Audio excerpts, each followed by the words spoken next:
ਜੂ ਯਾਰ ਸਾਡੀਆਂ ਜ਼ਿੰਦਗੀਆਂ 'ਚ ਨਾ ਜਦੀਦ ਦੌਰ ਆ ਰਿਹਾ ਨਾ, ਸੋਸ਼ਲ ਚੈਨਲਾਂ ਦੇ ਜ਼ਰੀਏ ਅਸੀਂ ਪੂਰੀ ਦੁਨੀਆ ਤੱਕ ਅਸੀਂ ਮਤਲਬ ਮਾਰਕ ਕਰ ਸਕਦੇ ਹਾਂ। 1 ਸੈਕਿੰਡ 'ਚ ਅਸੀਂ ਪੂਰੀ ਦੁਨੀਆ ਦਾ ਪਤਾ ਚਲਾ ਸਕਦੇ ਹਾਂ।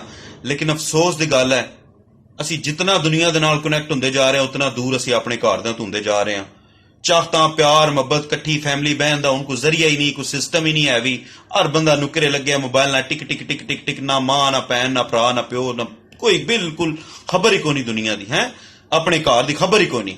ਠੀਕ ਹੈ, ਇੱਕ ਦੌਰ ਇਤਨਾ ਖੂਬਸੂਰਤ ਦੌਰ ਸੀ ਕਿ ਜਦੋਂ PTV ਦਾ ਦੌਰ ਹੁੰਦਾ ਸੀ ਔਰ ਪੂਰੀ ਫੈਮਿਲੀ, ਯਕੀਨ ਕਰੋ, ਸਰਦੀਆਂ ਦੇ ਵਿੱਚ ਮੂੰਗਫਲੀ ਤੇ ਰਿਓੜੀਆਂ ਲੈ ਕੇ ਬਹਿਣਾ ਤੇ ਡਰਾਮਾ ਤੱਕਣਾ, ਜੁਮਰਾਤ ਵਾਲੇ ਦਿਨ ਫਿਲਮ ਲੱਗਣੀ ਤੇ ਪੂਰਾ ਹਫਤਾ ਇੰਤਜ਼ਾਰ ਕਰਨਾ ਵੀ ਜੁਮਰਾਤ ਨੂੰ ਫਿਲਮ ਲੱਗਣੀ ਹੈ ਜੀ। ਤੇ ਕਿਧਰੇ ਇਹ TV ਖਰਾਬ ਹੋ ਜਾਣਾ ਤੇ ਇੱਕ ਬੰਦੇ ਨੇ ਛੱਤ ਤੇ ਏਰੀਅਲ ਸਹੀ ਕਰਨ ਗਿਆ ਹੋਣਾ, ਇੱਕ ਨੇ ਵਿਹੜੇ 'ਚ ਖਲੋਤੇ ਹੋਣਾ, ਇੱਕ ਨੇ TV ਅੱਗੇ ਖਲੋਤੇ ਹੋਣਾ ਤੇ ਉਹਨੇ ਕਹਿਣਾ ਸੱਜੇ ਖੱਬੇ ਉਹ ਲਹਿਰਾਂ ਆ ਗਈਆਂ ਨਹੀਂ, ਸਹੀ ਹੋ ਗਈ।